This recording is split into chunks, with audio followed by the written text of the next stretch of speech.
আপনি কি জানেন 24 সালের 26শে জুলাই সেনাবাহিনীর প্রতিরোধকে ভেঙে যারা গানের মিছিল বের করেছেন তার মধ্যে আমি একজন ছিলাম। আপনি কি জানেন 2রা আগস্ট যেই দ্রোহযাত্রা হয়েছিল সেই দ্রোহযাত্রার অন্যতম সংগঠক আমি ছিলাম?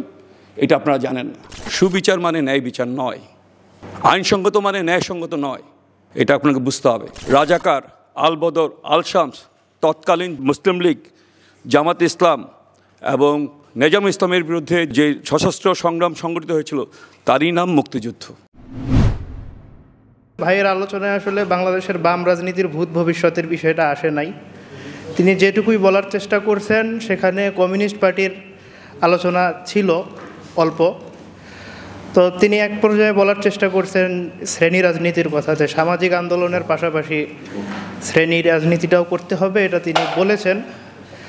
এখন আমরা যদি কমিউনিস্ট পার্টির ভূত দেখতে যাই তাহলে আমরা দেখি যে এখানে কিছু বিচ্যুতি ছিল শ্রেণীগত অবস্থান থেকে। যদি 72-এর সংবিধানের কথা বলি, সেই 72-এর সংবিধান প্রণয়ন করছিল এই অঞ্চলের সামন্ত জমিদার শ্রেণী। সেই 72-এর সংবিধানকে কমিউনিস্ট পার্টি এখনও আপহোল্ড করতে চায়। তো আমার প্রশ্নটা হচ্ছে, 72-এর সংবিধানের এই ভূত কমিউনিস্ট পার্টির ঘাড়ে আর ভবিষ্যতে কতদিন চেপে থাকবে? যে 72-এর সংবিধানের ভূত, এটা তার ব্যক্তিগত মত হতে পারে। 72-এর সংবিধান পেতে 30 লক্ষ মানুষকে জীবন দিতে হয়েছিল, 2 লক্ষ নারীকে পাকিস্তানি সেনাবাহিনীর নিপীড়নের শিকার হতে হয়েছিল। এবং মুক্তিযুদ্ধের যে সংজ্ঞা, এই সরকার, অন্য সরকার বলতেছি না, 3রা জুন 2025 সালে এই অন্তর্বর্তীকালীন সরকার মুক্তিযুদ্ধ এবং মুক্তিযোদ্ধার যে সংজ্ঞা নির্ধারণ করেছে সেইটা হচ্ছে 1971 সালের 25শে মার্চ হইতে 1971 সালের 16ই ডিসেম্বর পর্যন্ত সাম্য, মানবিক মর্যাদা, সামাজিক ন্যায় বিচার প্রতিষ্ঠার জন্য হানাদার বাহিনী এবং তাদের দোসর রাজাকার, আল বদর, আল শামস, তৎকালীন মুসলিম লীগ, জামাত ইসলাম এবং নেজাম ইসলামের বিরুদ্ধে যে সশস্ত্র সংগ্রাম সংগঠিত হয়েছিল তারই নাম মুক্তিযুদ্ধ। এইটা কিন্তু আওয়ামী লীগ বানায় নাই, এইটা এই সরকারই করছে, এটা মনে রাখতে হবে। মুক্তিযুদ্ধের আমি কমিশনে 2 দিন বক্তৃতা দেওয়ার সুযোগ পেয়েছিলাম।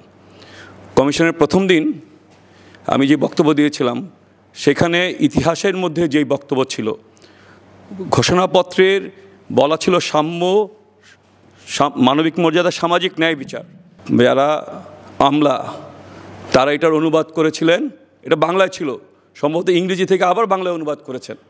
সোশ্যাল জাস্টিসকে তারা সামাজিক সুবিচার করেছিলেন, যেটা 100% হচ্ছে ইতিহাসের বিকৃতি। কারণ আপনি রেফারেন্স দিচ্ছেন হলো স্বাধীনতার ঘোষণাপত্রের, যেখানে বলা ছিল ন্যায় বিচার, সেখানে আপনি বলছেন সুবিচার। সুবিচার মানে ন্যায় বিচার নয়, আইনসঙ্গত মানে ন্যায়সঙ্গত নয়, এটা আপনাকে বুঝতে হবে। ফলে আমি এই কারেকশনটা দিয়েছিলাম। আমি খুবই খুশি যে কী বলে আপনার কমিউনিস্ট পার্টি সাইন করে নাই, কিন্তু কমিউনিস্ট পার্টির পক্ষ থেকে যিনি গিয়েছিলেন তিনি যে এই অ্যামেন্ডমেন্ট দিয়েছিলেন সেই অ্যামেন্ডমেন্টটা সাদরে গৃহীত হয়েছিল। এবং আমার একটা রাজনৈতিক দলের চেয়ারম্যান বলেছে, ভাই আপনি আমাদের চোখ খুলে দিয়েছেন, আমাদের যে গঠনতন্ত্র সেখানে আমরা সুবিচার লিখেছিলাম, আমরা এইটা আপনার রেফারেন্সে আমরা ন্যায় বিচার করব। সুতরাং আপনি ইতিহাস সম্পর্কে আপনাকে জানতে হবে, মাঝখান থেকে এলেও বললে হবে না। আর যেটা মান্না ভাই বলছেন ওইটা আমি ওই 8 তারিখ বলেছিলাম যে অর্থনীতির ঘনীভূত প্রকাশ হচ্ছে রাজনীতি। আমাদের আর্থসামাজিক অবস্থা যদি ফেসিবাদ তৈরি করার পক্ষে উপযুক্ত হয় তাহলে ফেসিবাদ তৈরি হবে। শাসনতন্ত্র বা কনস্টিটিউশন হলো ফেসিবাদ তৈরি করে না। আপনি যদি জার্মানির ক্ষেত্রে দেখেন, হিটলার অসম্ভব জনপ্রিয় ব্যক্তি ছিলেন। কেন ছিলেন? যে প্রথম বিশ্বযুদ্ধের সময় যেভাবে জার্মানিকে ভাগ করে নিয়েছিল ইউরোপের দেশগুলি, সেই জায়গা থেকে যে যাত্রা বিমান তৈরি হয়েছিল জার্মান জাতির, সেই যাত্রা বিমানকে ব্যবহার করেছিলেন হলো হিটলার। এবং সেই অসম্ভব জনপ্রিয় এবং অসম্ভব ভোট পেয়ে তিনি নির্বাচিত হয়েছিলেন। নির্বাচিত হওয়ার পর তার নাৎসি দল স্বরূপে আবির্ভূত হয়েছিল এবং তিনি নিজের মতো করে কনস্টিটিউশন রচনা করেছিলেন। শেখ হাসিনা 2008 সালে নির্বাচিত হওয়ার পরে তিনি বারবার সংবিধান পরিবর্তন করে পঞ্চদশ সংশোধনের মধ্য দিয়ে যে সংবিধান তৈরি করেছিলেন সেইটা শেখ হাসিনাকে ফেসিস্ট করেছিল। শেখ হাসিনা যে এই সিঙ্গেল ন্যারেটিভ তৈরি করতে চেয়েছিলেন, ন্যারেটিভটা কি? মুক্তিযুদ্ধের সিঙ্গেল ন্যারেটিভ তৈরি করতে চেয়েছিলেন। ন্যারেটিভ হচ্ছে এই মুক্তিযুদ্ধে নেতৃত্ব দিয়েছে তার পিতা, এই মুক্তিযুদ্ধ করেছে তার দল আওয়ামী লীগ, এই মুক্তিযুদ্ধে তার পরিবারের অবদান সবচেয়ে বেশি। এই যে সিঙ্গেল ন্যারেটিভ তিনি তৈরি করতেছিলেন সেটা ফ্যাসিস্টিক। এটা সত্য কথা।